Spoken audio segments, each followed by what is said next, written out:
What's going on, ladies and gentlemen? This is Niko Bryant from the far end of the bench. Yeah, you read that right. You see the bottom of the screen. Center attention has returned. We are officially in the offseason. No football, no basketball, no hockey. We aren't talking about that shitty-ass baseball team in this state. So here we are. I have my center attention. And you know what? We're just going to talk about the world champs still because the world champs got better. In the time since our last show, the NBA draft happened, and we got some dogs and absolute dogs coming to the unit. We have Julian Strother, number 27 overall pick out of Gonzaga. Dude dropped 25 on my alma mater, GCU.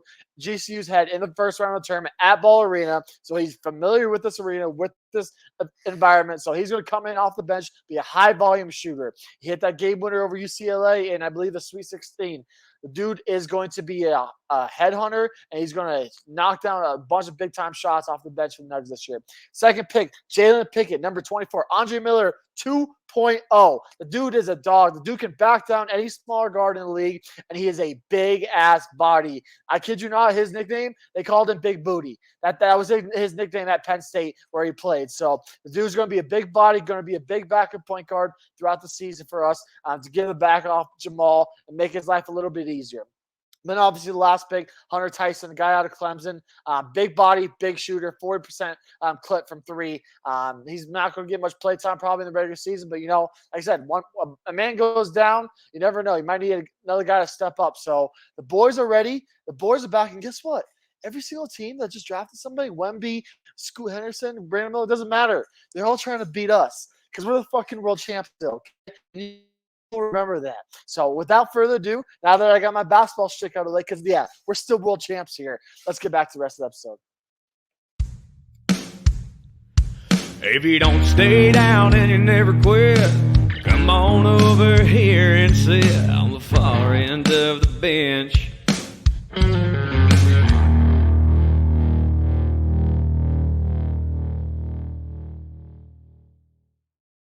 Oh, bench warmers that have been listening to this show, they probably just think that feels right. The show starting off a rant about whatever. If you haven't been listening to the show from the very first episode, Center of Attention was where we first got like the experience of the hot takes.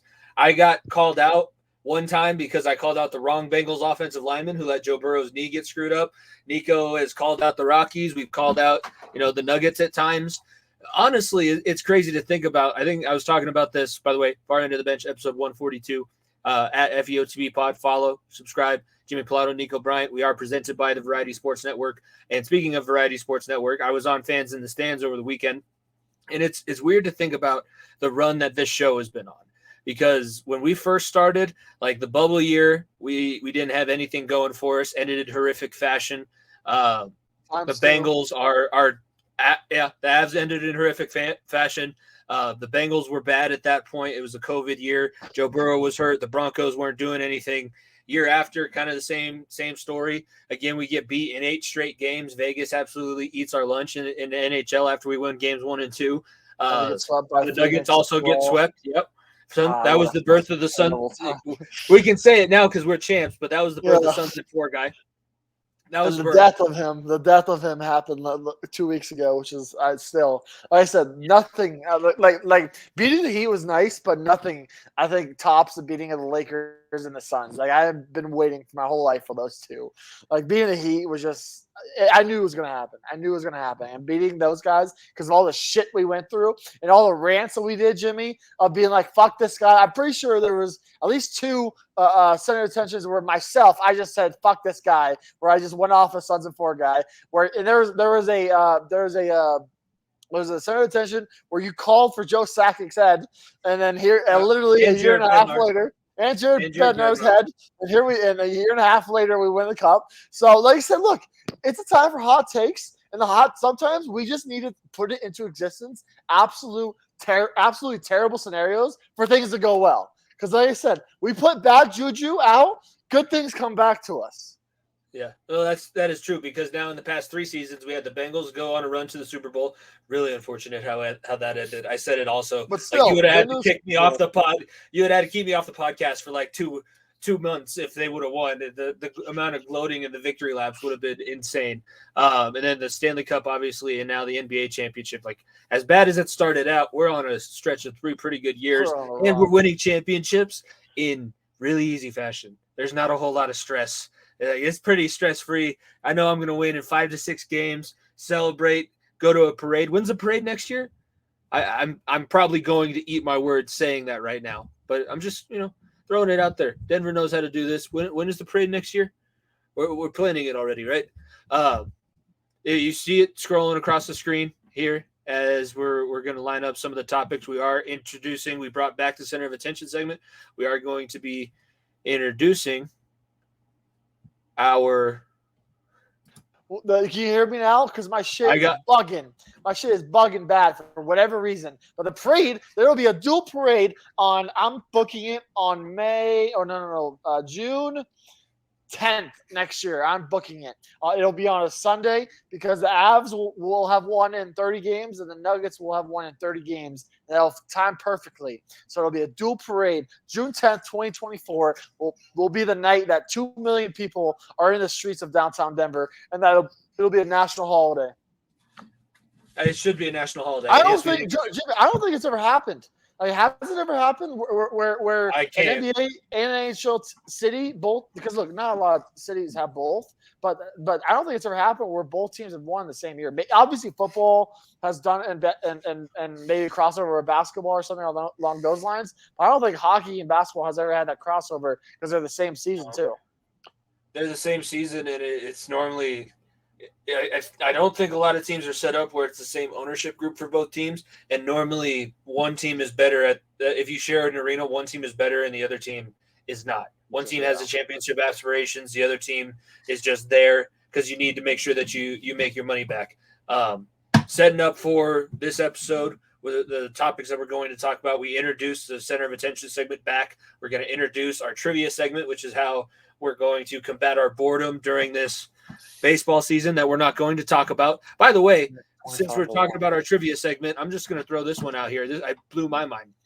The Rockies are the first team since 1893 to actually, excuse me, it's the 1920s. It's the McKinley presidential era that had a minus 18 run differential, yet still won the series because they won game 1, game 3. Totally fell. I don't know what the hell happened in game 2. That was what that's the reference of the 25-1 shellacking that took place. The Angels. I mean, look, that's a statistic that the Munfords have posted on their wallpaper, iPhone wallpapers, being like, you know what? It was just a bad night. This team can turn around still. We're still putting out a great product. There's still 50,000 people in the stands or however fucking many it was for Mike Trout and Shohei Ohtani. I tell you right now, that Friday night and Saturday night game were not for you, was not for our team. It's because it's a Friday or Saturday night in Denver, downtown Denver, where the weather's beautiful and you have two of the best players to ever lace them up. Is that what you say in baseball? Whatever it is, lace them up. Playing your city. I think there was 130,000 people, but that was insane when I saw that stat coming up. But first, we're going to talk about the Stanley Cup champions. We talked about the NBA championship, spent the entire episode on the Nuggets, rightfully so. The other championship that was crowned the day after was the Stanley Cup. Las Vegas Golden Knights in their first 6 years as a franchise defeat the Florida Panthers. I got a typo in there I should probably fix before I throw that up. They Florids. It's a very florist rich area. Hey, the Florida is down as bad as possible. So a little typo I don't think is going to bother them because the amount of championships they've lost in the last 3-4 months. Do we want to go down the list? Because we could have a list. Because I saw Are they as bad as Philly? Oh, Jimmy, it's worse. Like I saw it worse. Like they are down as bad as possible. I'll pull up the tweet while you're talking about this. So, yeah, in this first 6 years of existence, beat the Florida Panthers 4-1 in the final series. Jonathan Marchessault, who was a Florida Panthers cast-off in the expansion draft and an original Las Vegas Golden Knight, one of the misfits, wins the Conn Smythe playoff MVP trophy. Really just a dominant performance. It seemed like that Vegas was going to do this to whomever they matched up with. As good as we thought the Eastern Conference was going to be, you forget sometimes that Vegas had the depth. They added the players at the right time. I feel like they were one of the most underrated number one seeds in a conference of the past few years. I mean, they had Jack Eichel, Chandler Stevenson, Marshall Sol, Aiden Hill played out of his mind. Unreal. And it was just, the defense that they have too, they're just constant pressure. They can put pressure on you from anywhere, and they all play with a little bit of attitude, but they play disciplined. Like, that was the thing. Florida kind of wasted game one and a little bit of game two trying to be as chippy as possible. And in the end, it hurt them worse, because I don't know, it's going to be one of the things that we get to. It's one of the topics that I had up here, but Florida has a laundry list of injuries, and it all stems from their top guy, Matthew Tkachuk, who, by the way, had a great playoffs for himself. Over 20 points, almost 25 points. But my man got himself a bag, dude. Like he played like a number one guy. He played like the reason that Florida gave up all the capital for him. He played games 2 through 5 of the Stanley Cup Finals with a cracked sternum, and he played since round 1 against Boston with a separated shoulder. The guy is different. Yeah, hockey players are just different, man. He made sure that he was in position to always be on the ice. And if I think Florida wins, he wins the Conn Smythe Trophy. Jonathan Marchessault obviously is the Conn Smythe winner. He had in 22 games, 13 goals, 12 assists, 25 points, and was a plus 17 on the season. So overall, it's great to see that he was the guy that did it. Obviously, he was one of the first guys for the team, and obviously Stoner, Eichel, all those guys, they all came in late. Like, Marchessault was there the first year when they got to the Cup final and lost to Washington. Like, the team is, look, it sucks. I'd be pissed right now if the Avs didn't win last year. I'll be honest with you. Like, I really just good for you. That's where I'm at with this, right? Like, if Vegas had won a cup and we have not won a cup with our group, what our team has been, I'd have been pissed. But, it was not our year. Plain and simple, it was not our year. Do I still think that the Avs, at full strength, fully healthy, can beat this team? Absolutely. Like plain and simple. Like, that's how strong I feel about our team. But that is taking nothing away from what Vegas did this year. Vegas came in, beat everybody they needed to do. They knocked off, I believe it was Edmonton. They knocked off who was the Western Conference Finals. They knocked off Dallas. They knocked off all these very, very good teams. And look, it's the same thing that we want to talk about with the Nuggets, right? Like, they beat who they beat, got put in front of them. Like, yeah, the Panthers weren't the Boston Bruins. They weren't the Toronto Maple Leafs. They probably weren't the best Eastern Conference team all season. That's not even. Kicked them out again. I think what Niko was trying to say, and I'm going to keep this going, hopefully he's able to get himself back in and we can figure this thing out moving forward. Excuse me. Was that Vegas was going to do this to whomever they played. They had the team, they put together the squad, they had the right pieces in place, they had the right coach, and have accumulated. Now, granted, this is going to be a totally different team moving forward because they're so far over the salary cap limit. It's a little bit insane. But Vegas right now, they should celebrate, and they shut down the Strip, the most famous boulevard in all of the country. You can go ahead and finish up what you were saying. I'm going to throw my Wi-Fi off the fucking roof of my apartment. I'm just going to say that right now. But yeah, like I said, look, there's no hard feelings. They beat who they put in front of them. Like I said, Boston, probably the better Eastern Conference team, but Florida was the hottest team at the time, and Vegas dominated, plain and simple. Like they were built to last. They were built to last. They were obviously the healthiest team coming in the playoffs. Florida was banged up. Healthiest team, strongest team. Like I said, when you have Aiden Hill just come in and just fucking go off like he did, it goes to show, like, the hottest goalies usually win the cup. Darcy was it last year, and Aiden Hill was this year. Like, Vasilevsky was a hell of a goalie last year, but Darcy was the guy who tops him at the end of the season.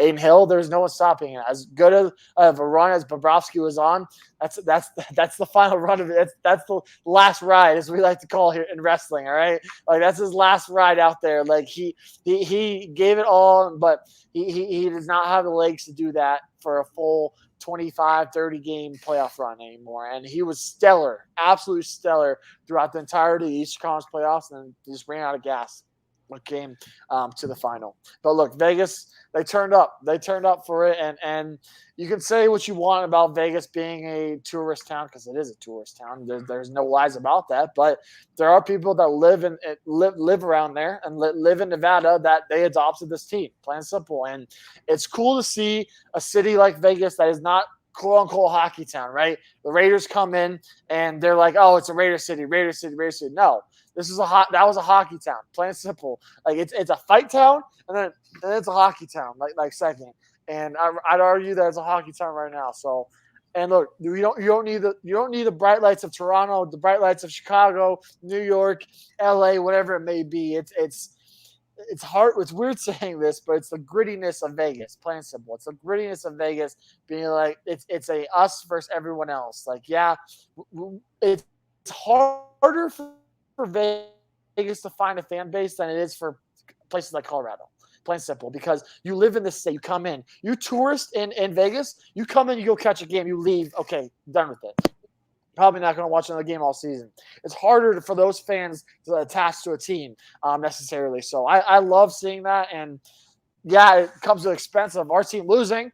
But like I said, I'd be more pissed if we didn't win last year. So it's a kudos to them.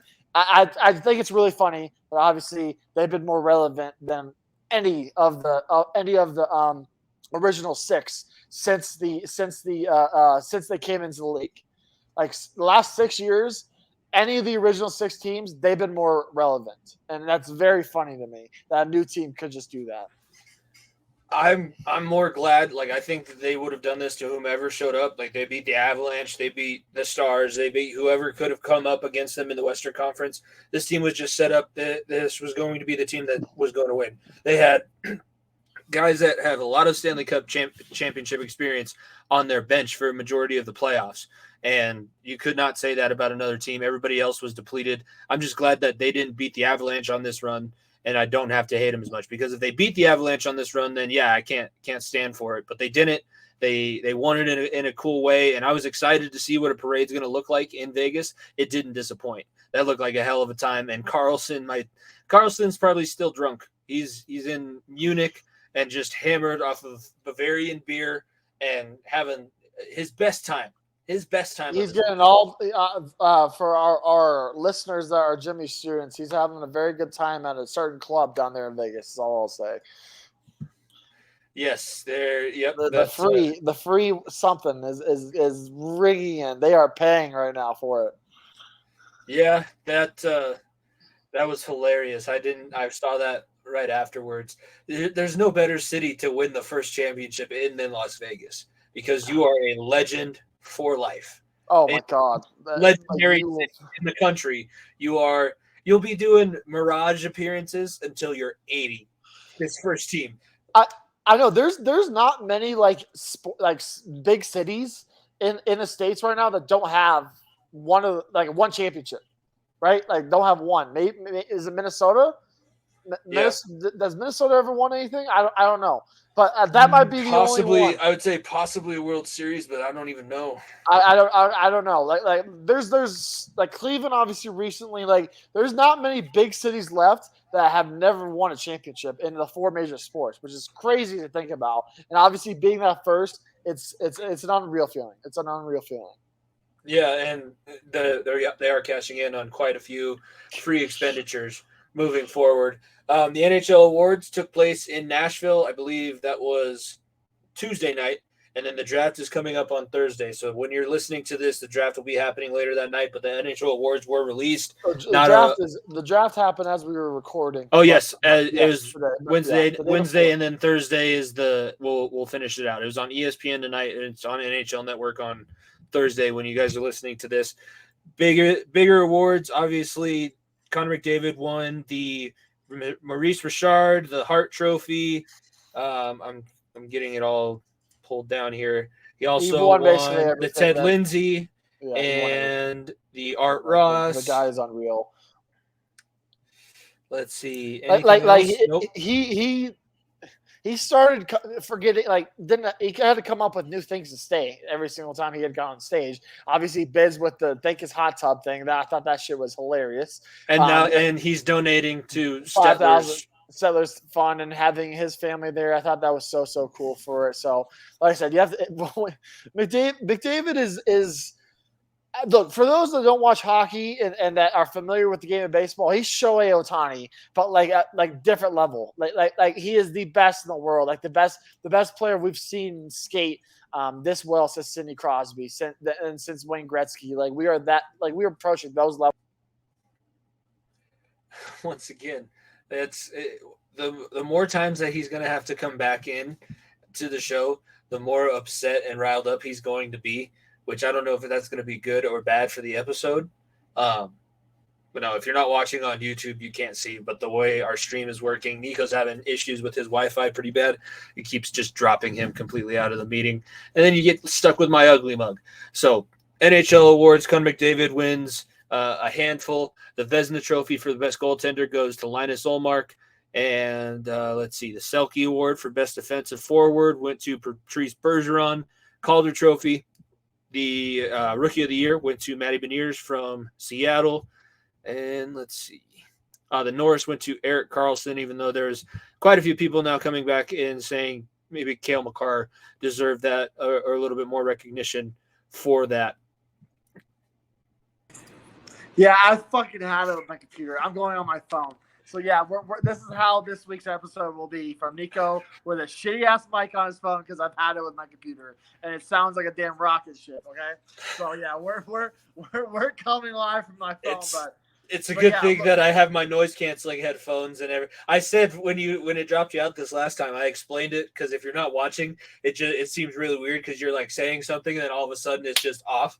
Like he's dropping out and then you just get stuck with my ugly mug. But every time that he has to come back in, he gets more and more riled up, which could be good or bad for the show. You know, if I get like exited from my phone, I'm gonna lose my mind. I may walk across the street and just try to get on my neighbor's Wi-Fi at this point because I am at it right now. Okay, drive down to the nearest Starbucks.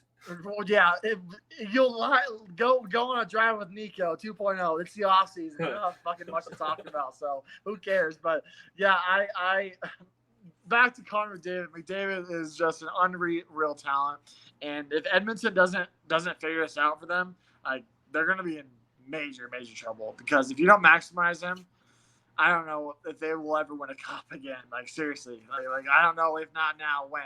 It's the same thing we're talking. I hate being that guy to keep bringing back Jokic and everything, but like if the Nuggets, if not now, then I don't know when. Like if you're not going to win another Stanley Cup with Connor McDavid, I don't know what you can say. Plain and simple, because you have to maximize it. Yeah, they're in a situation. You take advantage of it, or you lose out on a guy that. I mean, he won both MVPs, the one that's voted on by the media, the one that's voted on by the players in the league, and won the Maurice Richard Trophy means that he scored the most goals. I believe that's like the 6th time that he's won that award, and I think he could have dropped off his last 15 goals and still been in a comfortable lead for that award. So as much as his team has not had success around him, and I'll give them credit because they were the best shot that Vegas had of losing a playoff series this year. They were the only team that came close was the Edmonton Oilers, and it wasn't even that close. But that's 2 years where you're close. They brought in a new GM. Is he going to do the things that you need to do? Is he going to be able to spend the money, or is the ownership going to continue to be cheap? And is it going to continue to be the same old story that we saw when they shipped Gretzky out to LA? Like you're not getting with the new CBA, with the way that the league is set up now, you're not getting those. You basically got like 3 mulligans, or you got a mulligan you took advantage of when you traded him in the first time, and then Messier wins for Edmonton. You're not getting that again. Oh, you're not happening. You're not. You're playing still, but you're not. Like I said, if you can't figure it out now, like you better. Like I'm serious. Like Draisaitl is a hell of a player, but at this point, like what does a 2C do for you? Like nothing. It does nothing. Like I hate to be the one to say it, but like a 2C does nothing for you. You 2C is a guy that you find in the free agency or the drafts. 2C is not your best player, second best player. You need to go trade Draisaitl, try to find good wings, good guys to play alongside him. Because look, Evander King is not going to fucking cut it. Like as no pun intended, but pun intended, being cut. But like if I was, look, I'm glad I'm not an Oilers fan, but if I was, I'd be fuming at this team's inability to build around him. Well, I think that's so. The other award that I think we should talk about, and that leads us into the discussion of the draft as well. Calder Trophy goes to Matty Beniers. Basically, been decided for a long time, coming up from the collegiate ranks at Michigan. And yeah, I agree. He deserved it. He dealt with a lot of stuff, but thinking about that playoff series, thinking about the playoff run that Seattle had, it wasn't as good as it needed to be. It's not as good as you would say he probably could have played, but it was enough of what he needed to do. And yeah, Matty Beniers showed great promise. That's a team, like, especially with this year's draft, because this year everybody that I listened to, from Tell It As It Is to Spit and Chicklets, no free shout outs, but I do love those two shows, listen to them all the time. This is the most depth that you're going to see. You are going to be able to find guys that can play for your team, if not maybe this year, in the next couple of years, all throughout all the rounds of the draft. So the league is shifting to a younger man's game where we're starting to see young players be able to take over. Because if Matty Beniers is not having the Calder season that he did, Seattle's not in the playoffs. Seattle does not win the first round of the playoffs against the defending Stanley Cup champions. It's that attitude that the younger core is bringing to these different franchises. Absolutely. With Beniers, and obviously, look, they had a top 4 pick last year, and Shane Wright, who probably should have went number 1 overall. Like they have a lot of great depth, and this team is only going to get better. There's obviously a lot of question marks still on the back end, defensively and goaltending wise, but this team is very, very set up. And Beniers, I don't know if they have a C yet, but I would be hard pressed to think that he's not going to be the guy to put a C on his chest.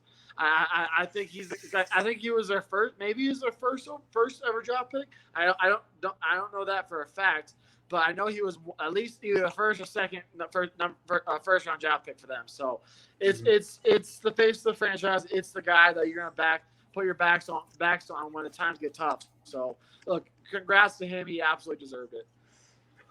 And then let's talk about our Colorado Avalanche. They drafted at number 27 overall the Callum Ritchie, who is a center from Oshawa from the OHL. I don't know a lot about him. He's 6'2", 185, so he's a little bit on the smaller side. You'd like to be able to see him grow a little bit. I don't think that he's coming to the roster anytime soon. That's not normally what these the later first round picks do at the NHL level. So you get a draft pick coming in.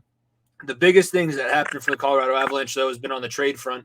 The Ryan Johansson from Nashville, speaking of the host city for the draft, they swindled. A lot of people are saying swindled, and I tend to agree. But you get Ryan Johansson back for the signing rights to Alex Galchenyuk, who is a restricted free agent that came here on a PTO last year. Absolutely nothing. Oh, plus they're retaining half of Johansson's salary, so you only have to pay an $8 million guy for. It's great. I don't know why Nashville did it, being honest with you. I have no idea. Like, they wanted a 6th-round pick that badly to get rid of a guy who was a 60-point scorer last year in 70 games. Like, shit. Like, I don't know about you, but I saw this trade. I was like, wait, that Ryan Johansson? That guy that guy who was very, very good on a lot of very good Nashville teams with Pecorine and company? Like, are you kidding me? Like, hell yeah, for Galchenyuk. Wait a second here. That Ryan Johansson that poked Darcy Kemper in the eye with his stick. Yeah. That Ryan Johansson. That guy. It's a good thing he's not our goalie anymore.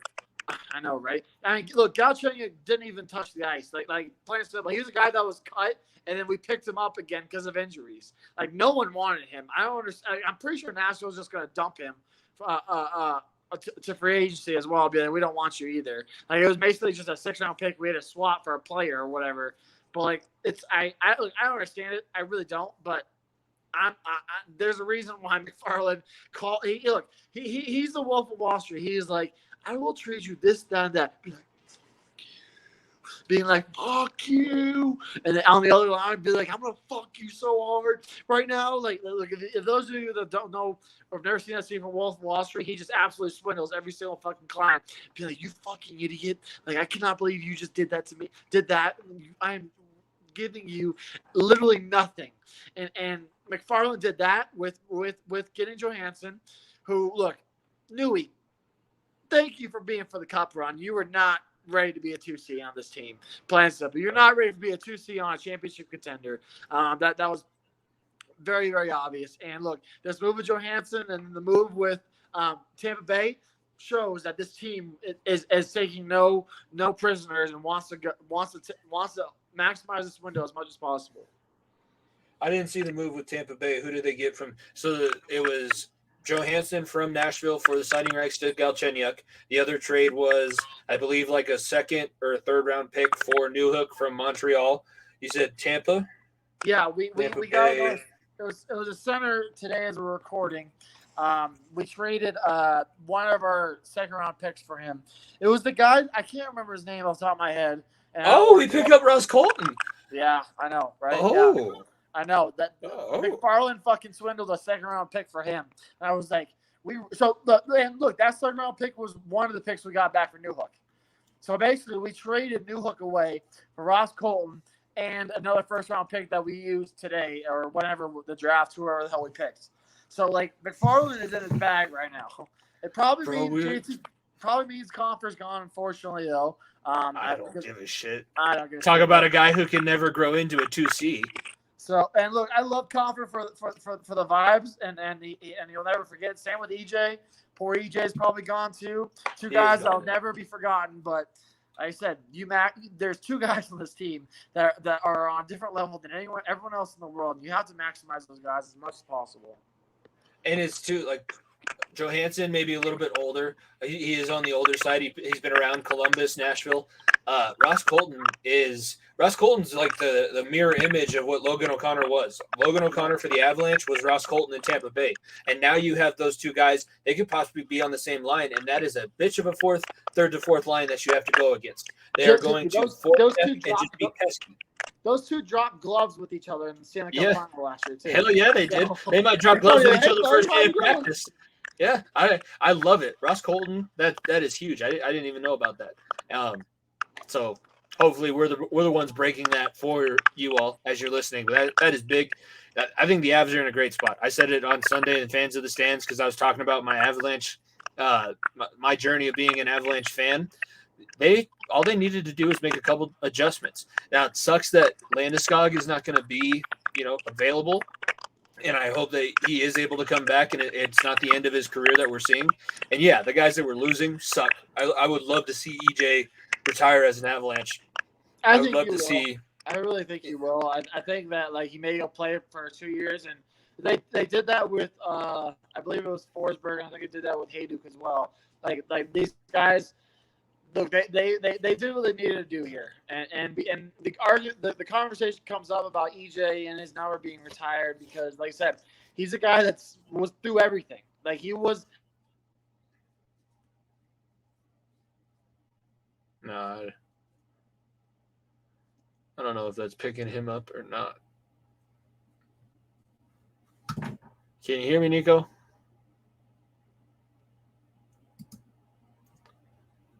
I don't know. See if he's able to come back. We might just be getting into the trivia segment and then getting on with our lives so that he doesn't go. Niko, can you hear me?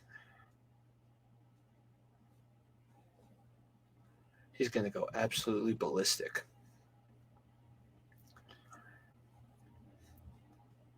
So, benchwarmers, how we feeling? We enjoying things? Obviously, I'm excited about the Avalanche. That Ross Colton move definitely changed my night around. Yeah, he's dropping out, so he's going to come back in. Other things that I kind of wanted to mention, I think that's it.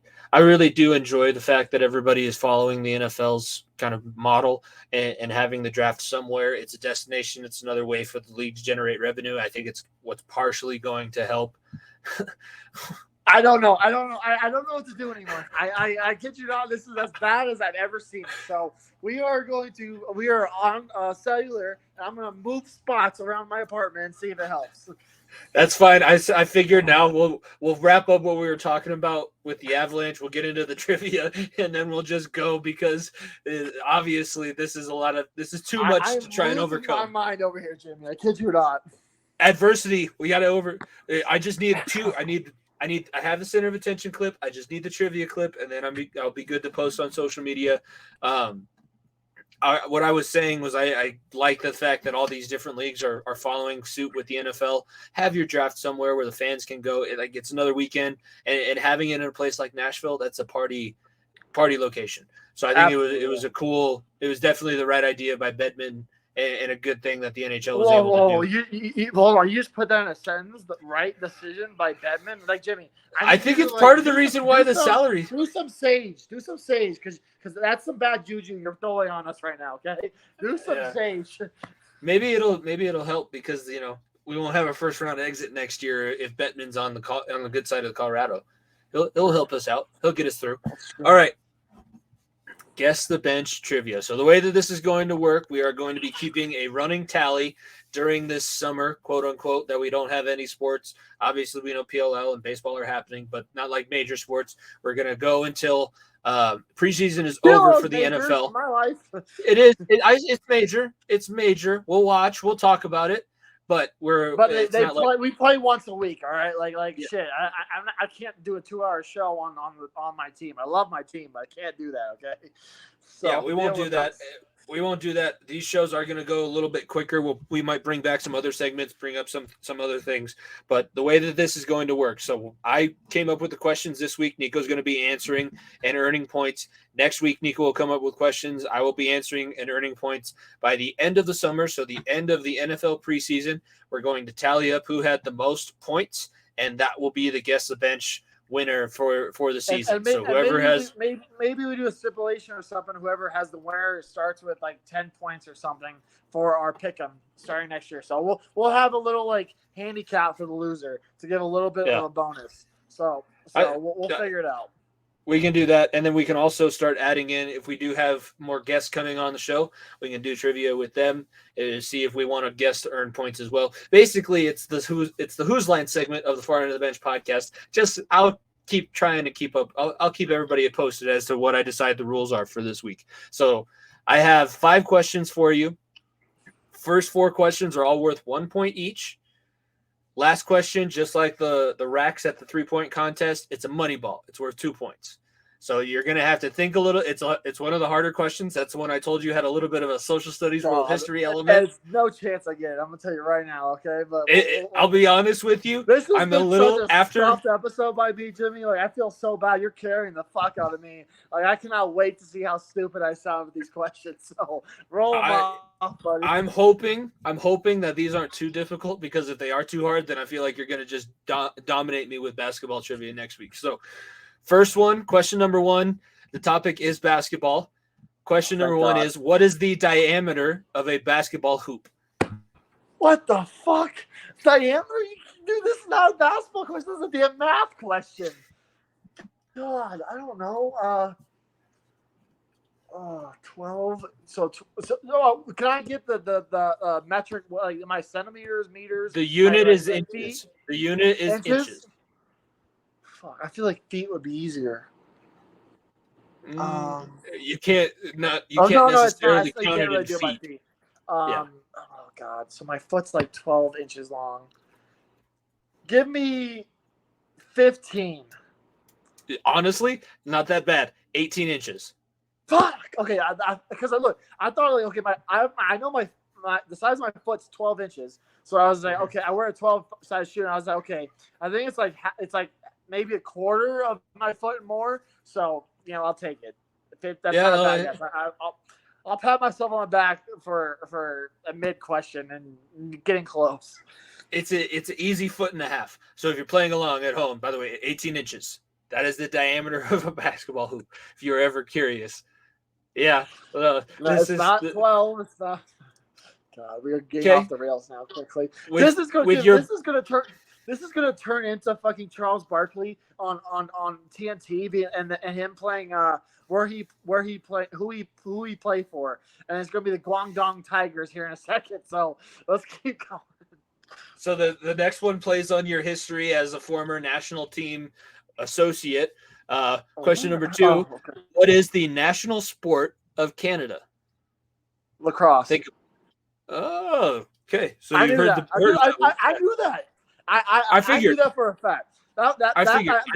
You asked the wrong person that question. I knew that because obviously, look, lacrosse and look, hockey's big over there, but people forget that box lacrosse is that big of a sport in Canada. Like it is the like everyone plays has a stick in their hand during the summer. Canada is not cold constantly, okay? And there's only so many rinks. Yeah, there's a ton of rinks in Canada, but people play box lacrosse, play lacrosse on the field all the time there. So yeah, I knew that. I didn't have to second guess one on that one. I know Canada's big there. But you like I said, people think I'm lying right now. I know for a fact that it's look it up. Like Jimmy would not come here with a lie. A and B. Yeah. Lacrosse is that big of a sport. Like the World Games is going on right now for Team USA. I have a bunch of my boys on the team, a bunch of guys on Team Canada as well, and USA and Canada top two teams. If USA loses, it's basically like all hell's breaking loose like basketball. But Canada is easily the second best team. They have a bunch of great players. And like I said, people play lacrosse and then they play hockey second. It's weird saying that, I know, but it's true. Yeah, I was a little surprised. I feel like most of our listeners, if they are listening, will think that it is hockey, but the national sport of Canada is lacrosse. So that is you're 1 for 2. You got 1 point so far. Question number 3. It's a racing question. I know you're going to know this one, but for those of us listening, I want you to take your time answering. And for those of us listening, let's see how much of a degenerate you really are. So here we go. Here's the question. Question number 3 is God. The Triple Crown Award is given to the horse that wins which 3 races? Oh, God.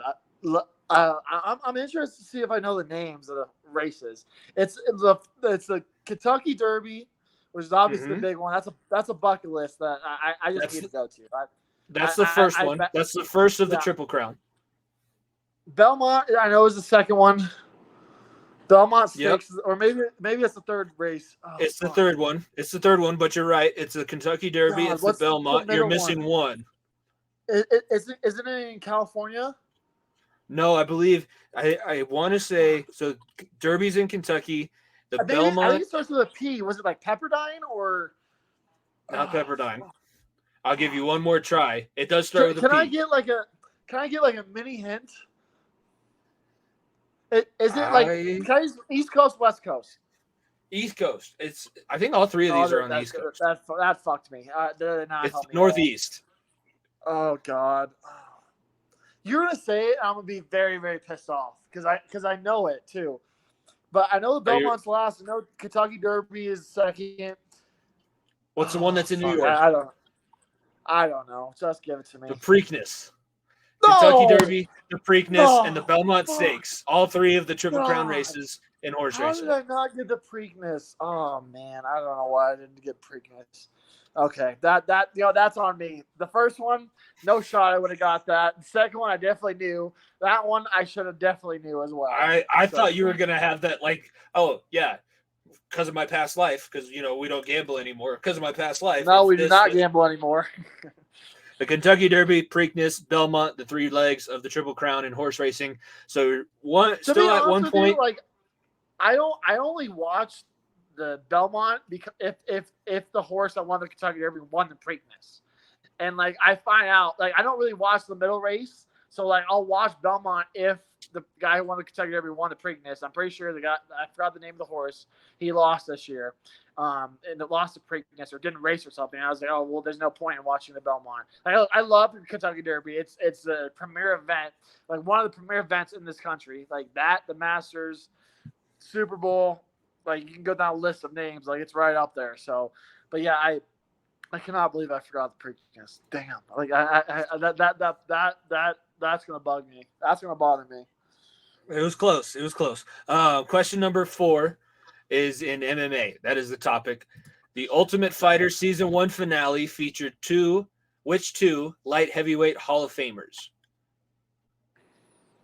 I know the names, so I'm gonna soak it in because one guy unfortunately passed away. I believe it was last year. So Stephen Bonner, he was the loser, I believe.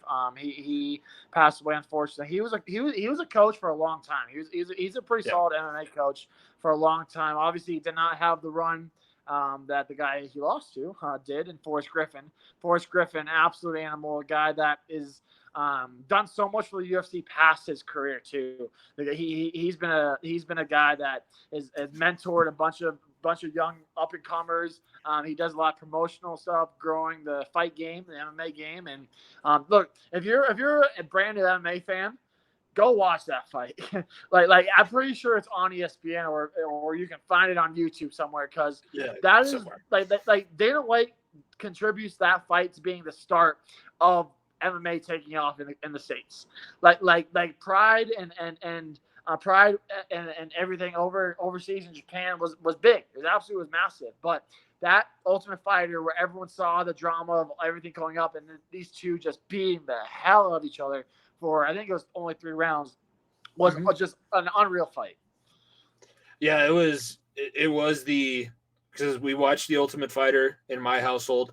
The story that Rogan tells is like people were watching. It was on Spike TV, so it was on cable. People were like flipping channels, happened to come across Spike, and then calling, because it was like 2003, 2004. They were calling each other on their landlines, being like, "Are you guys watching Spike TV? There's 2 guys beating the shit out of each other right now.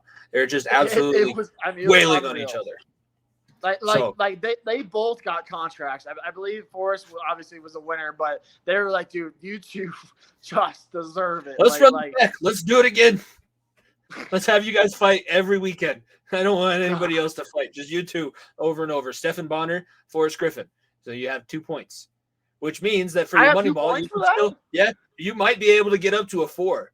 You might be able to finish the week with a 4. Did I get 2 points for Kentucky and Belmont? No, you got lacrosse, which was 1. You got that one, which was 2.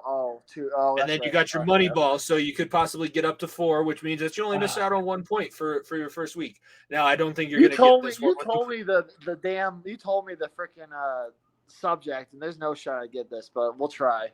I was going to say, with the way that things have gone and as flustered as you are, might not be the best state. This is the most flustered I may have ever been recording a show. So, ladies and gentlemen, welcome to episode 142, where you said scuffed Niko, F my Wi-Fi, okay? For those of you who aren't watching on YouTube. This is going to be one like this. I had this experience a few times this past year where I'm making my quizzes and I go, oh, that's an easy layup question. And then I get the results back. It's like, not a layup question. Not a layup question at all. Not okay. Question number 5. This is your Moneyball question. It's worth 2 points. How long is a marathon race? So what is the length that you run when you're running a marathon? And why did they name the race of this length a marathon? This is not social studies, first of all. Secondly, yes, it is. I don't run. Yes, it is. I do not. I don't. It is social studies. Oh my god! I'll explain how it's social studies after you guess. God, I think I can get close to the number of how long it is. Can I get it in miles, right? Yeah, I know there's a decimal. Okay, I have no idea why it's called a marathon. Literally no clue. So I'm just gonna take that L. But let me see if I can get close to the number. I think it's between 25 and 30. It starts with 20 something. And it's like 0.2. So I think I'm gonna go 26.2.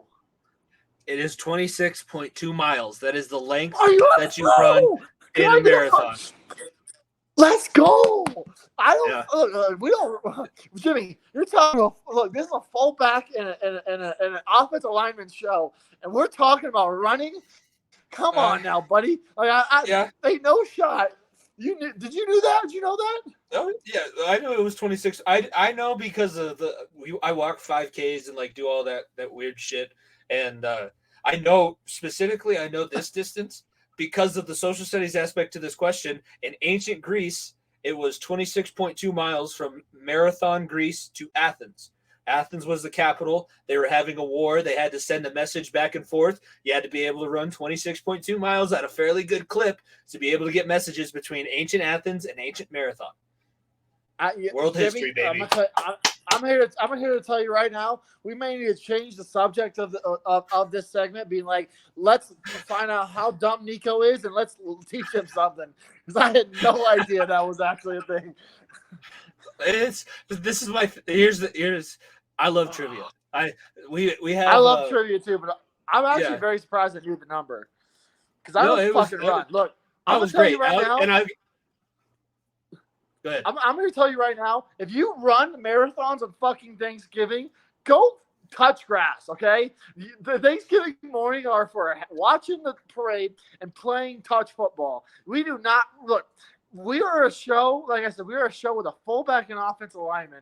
We do not run, okay? We play the center role on flag football and get touchdown or get first down 5-yard outs, okay? That's our role on Thanksgiving morning. We don't run. So I am very surprised I knew that answer. But look, I'm honestly, I got 2 points out of 5. Yeah. Well, here's the question. Do I get one? That was my question. Because you can't get half of a Moneyball point in the 3-point contest. I will make the 5th question a 2-parter next week for you. So I get half credit, so I'll get 1 point. So I got 3. So there's a possibility of 6 total points. Yeah, 3 out of 5. 3 out of 5, but 6. 3 out of 5, 6 tech. Yeah.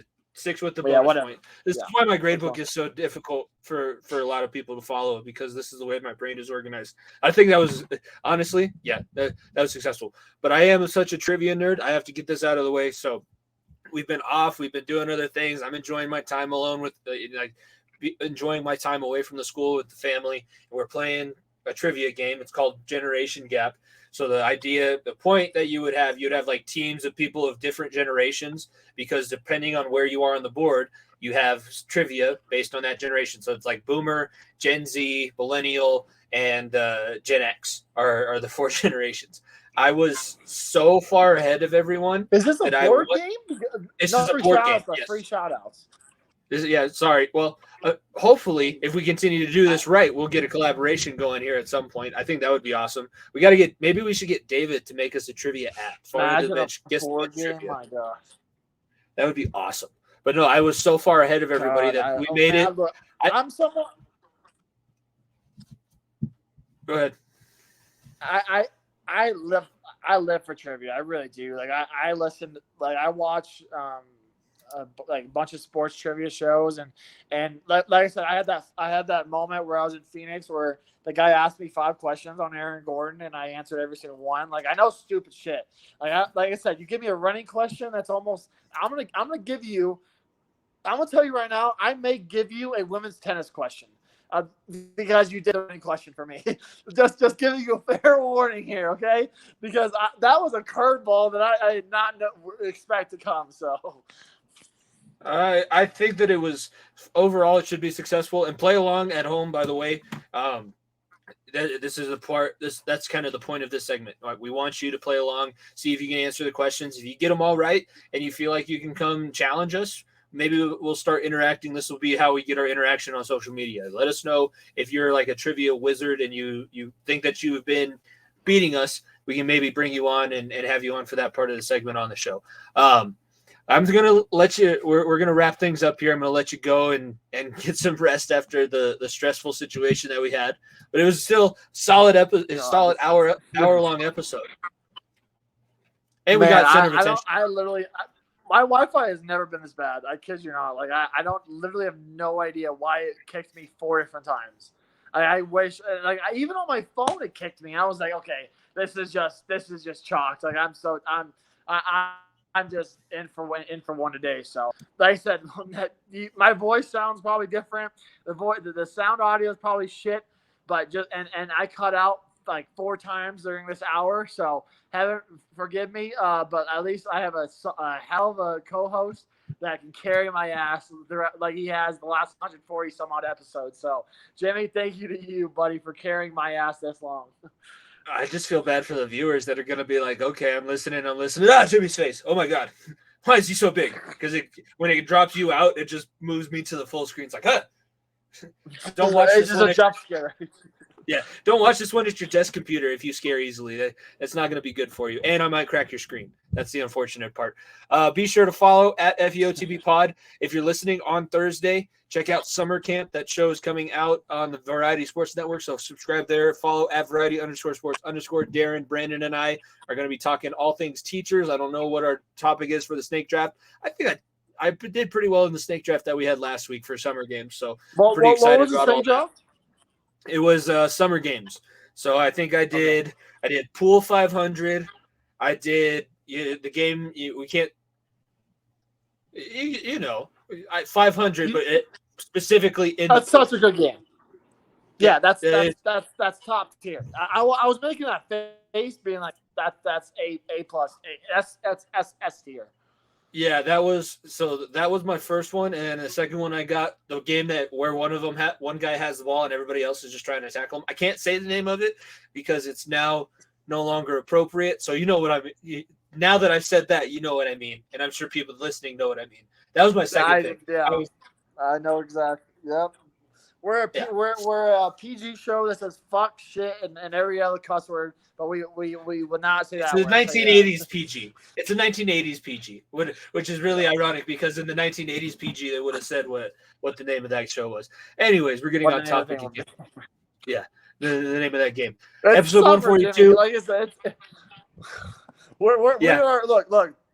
Plain and simple, like if you're bear with us for the summer, we're not, like you said, we're not talking about 25-1 losses here, okay? We're coming off 2 championship runs in the last year, okay? So we're gonna have a little fun, okay? We're gonna spew some random crap. We got Money in the Bank coming up this weekend for WWE. I might Let's go. So night, yeah. Like I said, we're going to we're gonna pull some things out of our ass, okay? Because football will be here right as we know it, and the listeners are gonna learn about us real quick if you're brand new and joined in during the Nuggets season or during the Bengals season or Av season or whatever. You're gonna learn real quick about our weird ass personalities. So welcome. Just all I'm gonna say, welcome. Yeah, no, I might. Honestly, my center of attention next week is going to be very similar to an LA Knight promo, especially if he wins. Yeah. And honestly, you could just probably pencil it in. It's going to be Money in the Bank is my center of attention. So I'm going to talk to you at that point. And you guys are enjoying these episodes. Continue to enjoy them. Continue to tell your friends. We really appreciate the numbers continue to go up and people keep checking out the show, we started over 3 years ago. It's been a couple different iterations, a couple different moving parts here and there, but the 3 constants, Niko and I, being friends since we were 12, basically 11, 12, and you guys listening every single week. So thank you very much for tuning in to episode 142. Well, my shit's so scuffed. Hit the subscribe button. Go to the merch store. Go buy our stuff. We have a damn championship shirt in the store, okay? That says "Joke around and find," or the joke is on you, okay? We have a Stanley Cup shirt that takes 16. Look, yeah, we didn't win, but we have that. Buy our merch. Help me get some better Wi-Fi, okay? Because this shit sucks, okay? They canceled my Peacock subscription because of my damn Xfinity, and now I'm scuffed. So buy our stuff. Hit subscribe. Go like our stuff. Go comment on our shit because I will go back and forth with anybody because I have nothing better to do after I get off work. That's why I literally been running up and down the court in 80-degree heat all day alongside of having scuffed Wi-Fi. So, like I said, look, summer. So we're on a summer break right now, but it's more of a summer break for talking about sports, okay? Talking about our core, and that's the Broncos, the Bengals, the Avs, the Nugs, okay? We are taking a break from our core, and we are expanding. Look, there's a reason why we're on the Variety Sports Network. No pun intended, because our variety is going to kick in real quick. It's going to get weird. I hope everybody enjoys. Yeah. For myself, Jimmy Pilato, my co-host, Niko Bryant, thank you guys for listening to episode 142. We will see you guys next week. Peace.